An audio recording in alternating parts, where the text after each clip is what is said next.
Tu fidelidad es más grande que las olas del mar. Continuamos con el libro de Josué. Hace 8 días lo empezamos con el pastor. Hoy nos centraremos en los capítulos 3 y 4.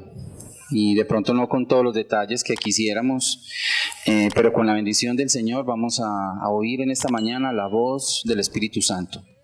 Oremos. Padre bueno, en esta mañana te damos muchas gracias, Señor, por tus bondades y por tus misericordias. Gracias, Señor, por estar aquí en medio nuestro. Te ruego, Padre, que nos dirijas, que nos guíes, que limpies todo pecado y toda maldad que haya en nosotros delante de ti, Señor.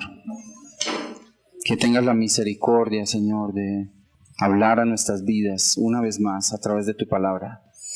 Que no sea echar semilla en tierra dura, en tierra infértil, en tierra que esté ocupada en otras cosas, pero que sea tierra buena, Señor, para tu gloria y tu honra, y que demos fruto todos, al 30, al 60, al 100 por uno, Señor. Muchas gracias, Padre. A ti oramos y nos encomendamos en el nombre precioso de tu Hijo Jesús. Amén. Amén. Cuando Israel salió de Egipto, el pueblo entero vio las maravillas del todopoderoso, único y verdadero Dios, que venció a Egipto junto con sus falsos dioses. 10 plagas atacaron a Faraón y a todo su pueblo, y finalmente los israelitas salieron de allí cruzando el mar en seco. Tenían nube de día que los cubría del sol y una columna de fuego de noche para que tuviesen luz y calor. Entonces se prepararon para entrar en la tierra que Dios le había prometido a su antepasado Abraham cientos de años atrás. 12 espías fueron y regresaron, pero 10 de ellos mostraron con sus palabras lo que en realidad había en el corazón, no solo de los 10, sino de todo el pueblo, o de la mayoría: incredulidad. No conocieron a Dios, no personalmente, aunque habían vivido y visto tantas obras maravillosas y portentos a su favor. Ningún milagro los llevó a tener fe. Ningún milagro por sí mismo, per se, ¿cierto?, puede convertir a un corazón incrédulo o a una nación de incrédulos. Ningún milagro. 40 años después, y cuando toda la generación de adultos ya había muerto, entonces el pueblo de Israel, es decir, los que habían sido niños 40 años atrás, más los 2 espías que le habían creído a Dios, Caleb y Josué, estaban ahora sí listos para entrar a la tierra prometida de Canaán. El título de la enseñanza de hoy, del pensamiento de hoy, es El reto de lo imposible, cruzando el Jordán. Cruzando el Jordán. Y quiero atraer su atención, hermanos, en esta mañana para que miremos 2 puntos, 2 cosas de estos capítulos que vamos a ver hoy, el 3 y el 4, mayormente en el capítulo 3. El primer lugar es el nuevo líder de la nación, es decir, Josué, y en segundo lugar, el pueblo que iría a cruzar este río Jordán. Quisiera como que viéramos algunos detalles de Josué y algunos detalles del pueblo que estaban ahí, listos para cruzar. Entonces el primer punto, el nuevo líder de la nación. ¿Quién era este nuevo líder? Josué. Moisés recién había muerto. Moisés recién había muerto. ¿Se imaginan ustedes la expectativa de la gente, del pueblo, para que alguien ocupase, ¿cierto?, el puesto, el cargo de este hombre de Dios, Moisés? ¿Cierto? Usted se puede imaginar un técnico de la NASA pues ahí dirigiendo todo. No podía ser cualquier persona, una persona muy especial. Y Moisés hablaba con Dios cara a cara, ¿cierto? Y Dios hablaba mediante Moisés a los hombres. Moisés derrotó a una nación entera, ¿cierto? Moisés era una persona llena del Espíritu Santo, con sabiduría sin igual. Su rostro brillaba por la cercanía con Dios. ¿Sabían eso? ¿Recuerdan eso? Su legitimidad en el cargo de dirigir al pueblo era indiscutible, indiscutible. Entonces, lo impensable ocurre. Y por la santidad de Dios, por su santidad, Dios prohíbe a Moisés continuar. Entonces, en humildad y con mansedumbre, Moisés mismo presenta delante del pueblo ¿a quién? A Josué. Y lo presenta como su sucesor. Él sabe que no va a entrar a la tierra prometida. Dios le decía, basta, no me hables más del asunto. Moisés no iba a cruzar. Y entonces Moisés sabe que el plan de Dios continuaría, porque el plan de Dios está muy por encima de él mismo, muy por encima de las personas. Y entonces realiza lo que llaman una sucesión dinástica. Es cuando el rey va y le entrega su puesto, su cargo a su hijo, en una sucesión, ¿cierto? Es como cuando David le entregó su trono ¿a quién? A Salomón, una sucesión dinástica. Y Moisés entonces entrega su cargo. Josué no era alguien desconocido para el pueblo. No era lo que llamamos un aparecido, ¿cierto? Siempre estuvo al lado de Moisés. Tenía capacidades, tenía sabiduría, tenía imposición de manos, la bendición, ¿cierto? La bendición de Moisés, la bendición de Dios, pero no era lo mismo. No era Moisés. No era igual. No recibió la ley de la mano de Dios. No le brillaba su rostro. No hacía milagros. Sin embargo, fue el elegido por Dios. Fue el elegido por Dios. A Josué le importaba muchísimo que el nombre del Señor, el nombre de Dios, el nombre de Jehová, como lo llaman ahí, fuera glorificado. Y eso significaba que esta incursión a la tierra de Canaán solo tendría éxito si Dios estaba con él, si Dios lo respaldaba en esa tremenda responsabilidad de guiar un pueblo de cientos de miles de personas y transformarlo en su corazón, en su chip de vagar por el desierto a entrar a establecerse en la tierra prometida. Capítulo 3, por favor búsquenlo allí, Josué capítulo 3, vamos a leer versículos 7 y 8, yo tengo la versión de las Américas. Dice aquí, el Señor dijo a Josué, hoy comenzaré a exaltarte a los ojos de todo Israel. Estoy leyendo en la Biblia de las Américas. Para que sepan que tal como estuve con Moisés, estaré contigo. Además, darás órdenes a los sacerdotes que llevan el arca del pacto, diciéndoles, cuando lleguen a la orilla de las aguas del Jordán, se detendrán en el Jordán. Muy bien, Josué no iba a hacer milagros como Moisés, pero prepararía al pueblo de tal modo que ellos estuviesen listos en sus corazones para ver a Dios obrar por ellos, para ver a Dios obrar por ellos. Quizá era lo que el pueblo necesitaba, ver menos a Moisés, ver menos al hombre con todo y su rostro brillante, pero ver más a Dios, al Dios invisible, ¿cierto? Pero real. Quizás era lo que el pueblo necesitaba. Me llama mucho la atención que Satanás peleara por el cuerpo muerto de Moisés, ¿cierto? Entonces, Josué no era lo mismo, pero era el elegido por el Señor. Josué no haría señales, pero Dios las haría por él. Josué prepararía el corazón de este pueblo para que ellos estuviesen listos, preparados para ver a Dios obrar por ellos. Josué era estratega, era más de corte militar, pero sobre todo era un hombre de fe, de aquel tipo de fe que se transmite alrededor. Ustedes saben, 3 días antes había enviado él 2 espías a reconocer la tierra. Fue una misión que nadie de Israel conoció. Eso está en el capítulo 2, versículo 1. Dice que secretamente envió a estos 2 espías, porque él era estratega, porque era militar.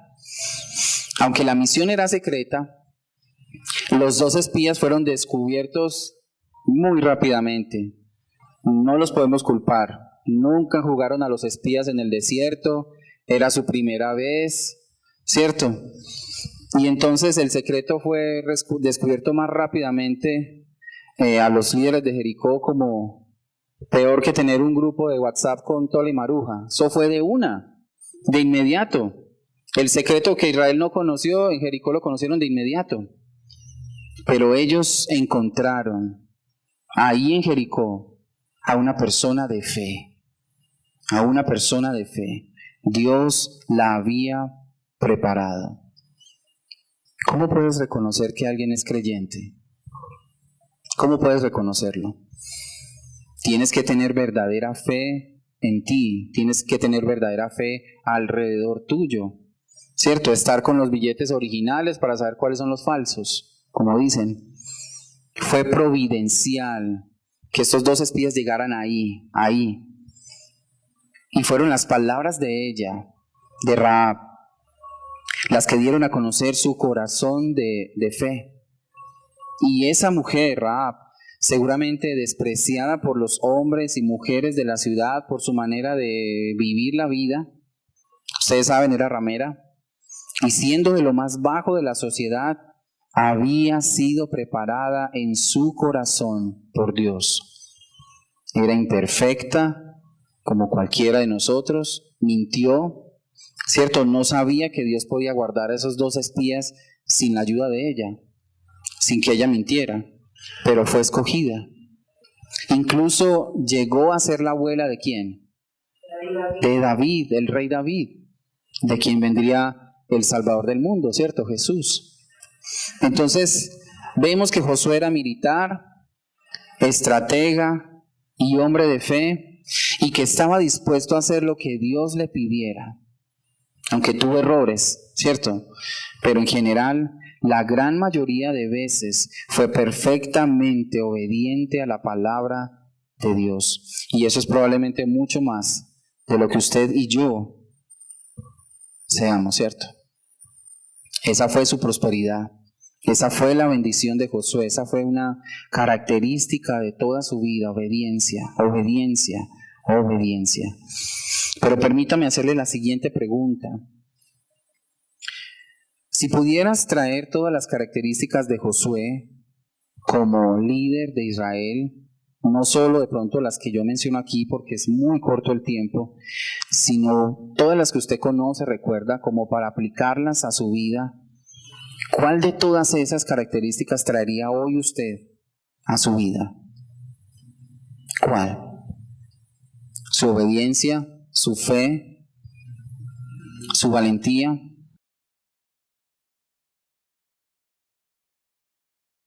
Les traigo la mía, les dejo la mía. Un siervo de Dios se ocupa en que el corazón de sus hermanos esté apto para seguir a Dios, esté apto para conocer personalmente a Dios y seguirle. Ese es un líder de Dios, un siervo del Señor, un siervo del Señor. Pueda que usted no sea líder, pueda que usted, digamos en términos de palabras, usted no sea líder en la iglesia, no tenga un ministerio, por así decirlo, pero en su casa, ¿qué? ¿Usted es el único que conoce del Señor? ¿O usted es uno de los que pelea y hace y de todo ahí en la casa? Todos tenemos a alguien a quien enseñar, ¿sabían eso? Siempre hay alguien a quien enseñar. Usted debe preocuparse por su corazón y por el corazón de los que están alrededor de usted, de tal manera que ellos conozcan al Señor, lo conozcan personalmente, le sigan y le sirvan. Amén. Ese fue el primer punto. El nuevo líder de Israel, Josué. Ahora vamos para el segundo, que es ¿quién? Ese pueblo que va a cruzar el Jordán. Pregunta: ¿puede Dios bendecir a una nación entera? ¿A un país entero? Si por bendición nos referimos a que Dios se va a hacer, como dicen el de la vista gorda, pasando por alto el pecado de las personas, y les va a dar el deseo de su corazón de vivir en paz, con salud, para seguir practicando sus pecados, haciendo a un lado la palabra sin recibir justa retribución. Si a eso llamamos bendición, que Dios nos guarde, que Dios nos libre, pero yo sigo practicando y viviendo la vida que quiero vivir, entonces la respuesta es no. No. Dios no aprueba ese tipo ni ese estilo de vida. Dios no va a bendecir a esa nación. Y tengo en mente aquí Estados Unidos, ¿cierto? Ya tiene un nuevo presidente y sabemos el corte de esta persona. Y ellos dicen que Dios nos bendiga, ¿cierto? Que Dios bendiga a América. Entonces la respuesta es no. Dios no va a bendecir a esa nación. Dios no va a bendecir ese estilo de vida. Sin embargo, Colombia está hoy aquí. Estamos viviendo en este país, ¿cierto? Pleno siglo XXI, con todo lo que sabemos que es. La corrupción, la maldad. Entonces, no me extraña.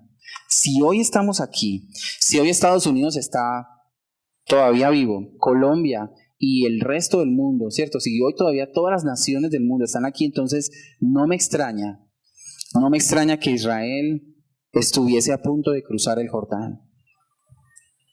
Es un contraste ahí.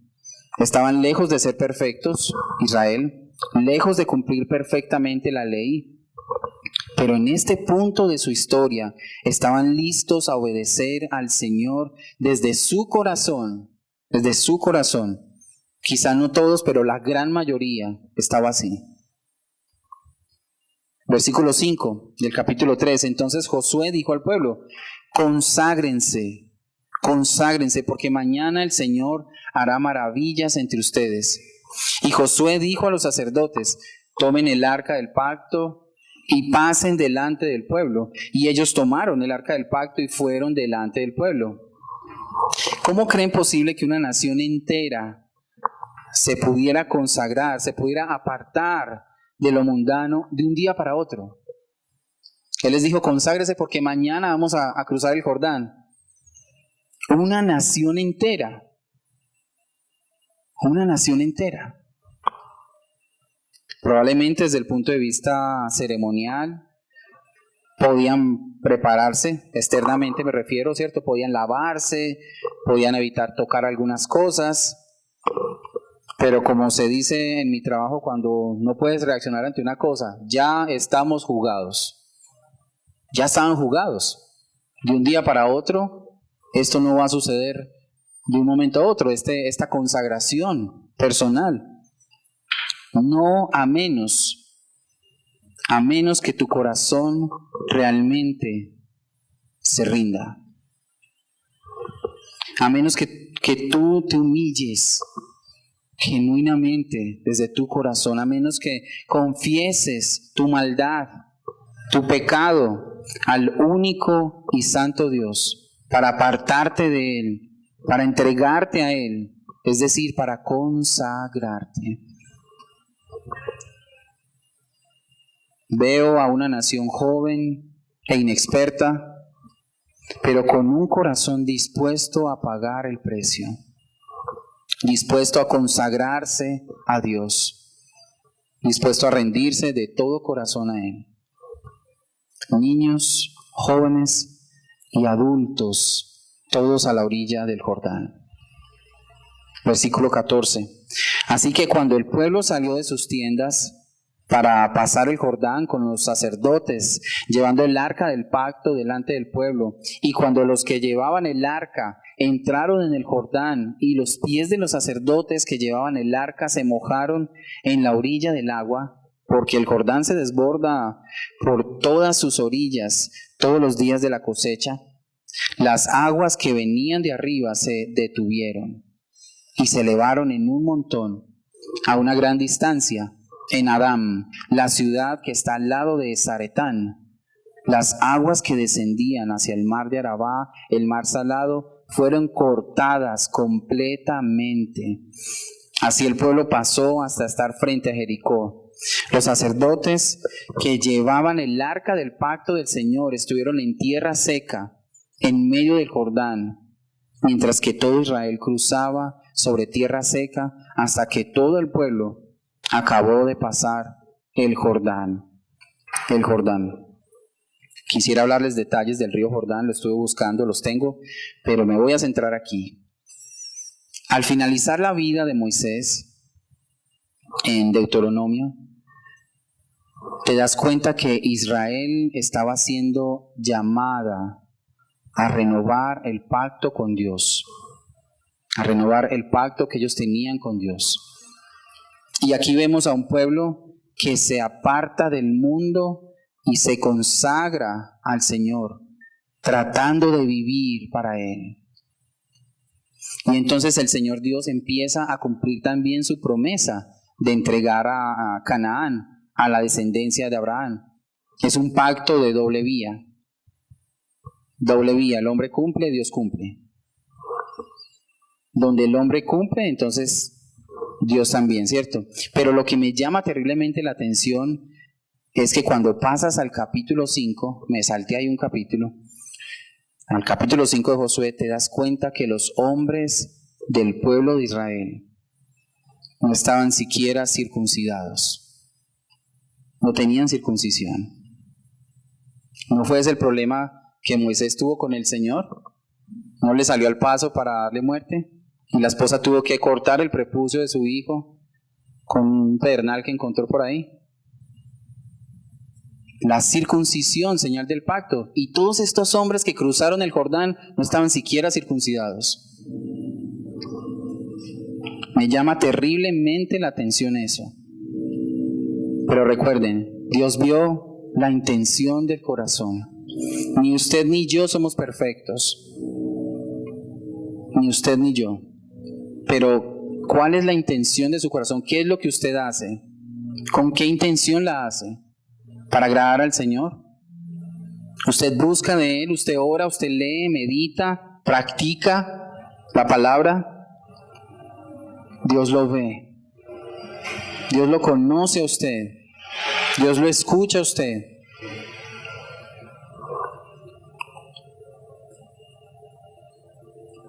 Me llama la atención que Israel cruzara el Jordán, porque sé que no estaban cumpliendo perfectamente el pacto. Y sin embargo Dios bendijo a esa nación. Dios es misericordioso. Y lo trata a usted y a mí con esta misericordia. No estoy diciendo que Él incumpla su pacto, estoy diciendo que lo que exige, y lo exige que lo cumplas desde tu corazón.